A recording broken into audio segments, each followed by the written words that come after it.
Hello students, मैं आपकी हिंदी की टीचर आदर्श शिक्षा निकेतन हाई स्कूल से। बच्चों, आज हम आपकी हिंदी में वसंत का चैप्टर 9 टिकट एल्बम एक कहानी पढ़ेंगे। ठीक है, टिकट एल्बम एक कहानी है, उसे पढ़ेंगे।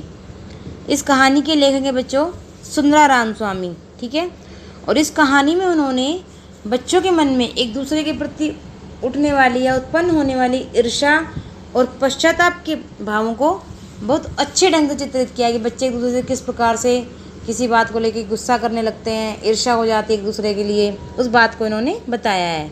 तो इस कहानी में क्या होता है कि दो बच्चे होते हैं, राजप्पा और नागराजन। तो पहले क्या था कि सब लोग राजप्पा की टिकट एल्बम को देखते थे। राजप्पा को सारे लड़के लड़कियां स्कूल में घेरे रहते थे टिकट एल्बम के लिए। और अब क्या हो गया है कि नागराजन जो है उसके मामा सिंगापुर में रहते हैं, तो उन्होंने वहाँ से टिकट एल्बम भेजा है उसके लिए, नागराजन के लिए। तो जिसे नागराजन सभी बच्चों को स्कूल लगने से पहले और स्कूल के बाद दिखाता था। सभी लड़के और लड़कियां नागराजन को घेरे रहते थे। पहले किसको घेरे रहते थे? राजप्पा को, और अब नागराजन को घेरे रहते थे। ठीक है, तो इस बात से जो है राजप्पा जो था वो चिढ़ता था कि उसे इस बात का अच्छा नहीं लगता था, क्योंकि उसने अपने टिकट एल्बम के लिए बहुत मेहनत की थी। वो स्कूल से जाने के बाद भी अपने टिकट एल्बम के लिए मेहनत करता था, इधर उधर घूमता रहता था। 2 ऑस्ट्रेलिया के टिकट के बदले वो 1 फिनलैंड का टिकट था, 2 पाकिस्तान के टिकट के बदले वो 1 रूस का टिकट भी लेता था। तो राजप्पा का जो एल्बम था वो स्कूल में सबसे बड़ा था। एक बार क्या हुआ था, सरपंच के लड़के ने उसका एल्बम 25 रुपये में उसे खरीदने के लिए कहा कि तुम मुझे अपना एल्बम 25 रुपये में दे दो। तो राजप्पा ने जो है वो मना कर दिया, और राजप्पा ने उससे कहा कि तुम्हारे घर में जो सबसे प्यारी बच्ची है उसे दे दो और 30 रुपये ले लो। और सारे लड़के क्या हुआ, फिर ठहाका मारकर हंसने लगते हैं। तो नागराजन जो मामा ने सिंगापुर से जो उसका एल्बम भेजा था, नागराजन के सिंगापुर के एल्बम के आगे कोई भी उसका एल्बम देखना नहीं चाहता था।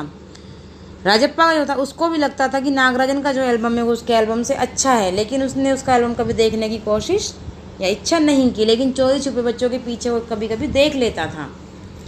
तो एक दिन क्या होता है, कृष्णन नाम का बच्चा होता है और राजप्पा से कह देता है कि तुम नागराजन से ईर्ष्या करते हो, क्योंकि नागराजन का एल्बम जो है वो तुम्हारे एल्बम से सुंदर है और उसका एल्बम यानी कि तुम्हारा एल्बम जो है वो कूड़ा है।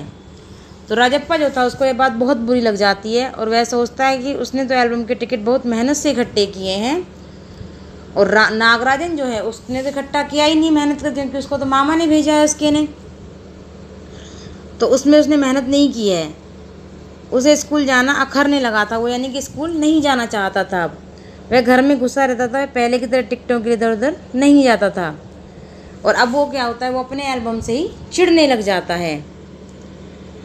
फिर क्या होता है, एक दिन राजप्पा ने निश्चय किया कि पहले फालतू टिकटों के बदले में नागराजन से अच्छे अच्छे टिकट हथिया लेगा, यानी कि जो उसके पास फालतू के टिकट पड़े हुए हैं इधर एक्स्ट्रा के, उन टिकट्स को दे के नागराजन से अच्छे अच्छे टिकट्स ले लेगा। ठीक है, तो राजप्पा नागराजन के घर गया। उस समय नागराजन अपने मित्रों के साथ गया हुआ था। राजप्पा सीधे उसके कमरे में चला गया। उस समय कमरे में कोई नहीं था। तो जब नागराजन के घर गया तो नागराजन उस समय घर नहीं था। तो राजप्पा सीधे उसके कमरे में चला जाता है। उसके कमरे में उस समय कोई नहीं होता है।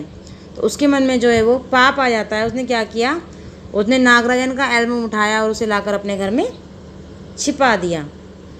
अब नागराजन का एल्बम जो चोरी होने के कारण में बुरी तरह डर गया था। उस दिन मैं अपने कमरे से बाहर नहीं निकला। रात के समय अप्पू आया। उसने आकर उसे बताया कि नागराजन का एल्बम जो है वो चोरी हो गया है, और नागराजन के पापा जो है वो शायद चोरी की रिपोर्ट पुलिस में करेंगे। तो इस बात से वो बहुत डर गया।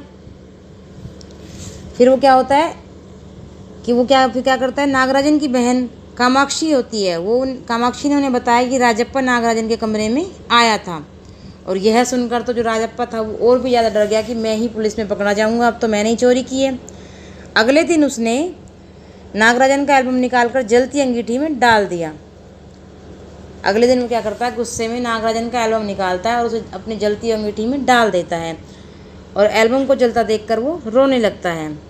थोड़ी देर बाद ही क्या होता है, नागराजन जो है वो उसके पास आता है, और नागराजन को देखकर लगता है कि जैसे बहुत रोकर आया हो, यानी नागराजन जब आता है तो बहुत रोकर आया था अपने घर में बहुत ज़्यादा, और राजप्पा को देखते हुए फिर से रोने लगता है। राजप्पा नागराजन को चुप करने लगा और उसने अपना एल्बम निकाल कर नागराजन को दे दिया। नागराजन को विश्वास नहीं होता है कि राजप्पा अपनी मेहनत के इकट्ठे किए हुए टिकटों का एल्बम उसे दे रहा है, और राजप्पा जो है वो उससे कहता है कि एल्बम लेकर चले जाओ, और स्वयं रोने लगता है। ठीक है, वो क्या करता है, उसको एल्बम कहता है एल्बम लेकर चले जाओ, और खुद से फिर रोने लगता है। ठीक है बच्चों, ये कहानी आपको समझ में आई। आप इस कहानी को दोबारा से पढ़ना। इसके बाद बच्चों मैं आपको इसके वर्ड मीनिंग्स और क्वेश्चन आंसर सेंड कर दूँगी, वो आपको अपनी कॉपी में करने हैं और लर्न करने हैं। ठीक है बच्चों, ओके बच्चों, आज के लिए इतना ही।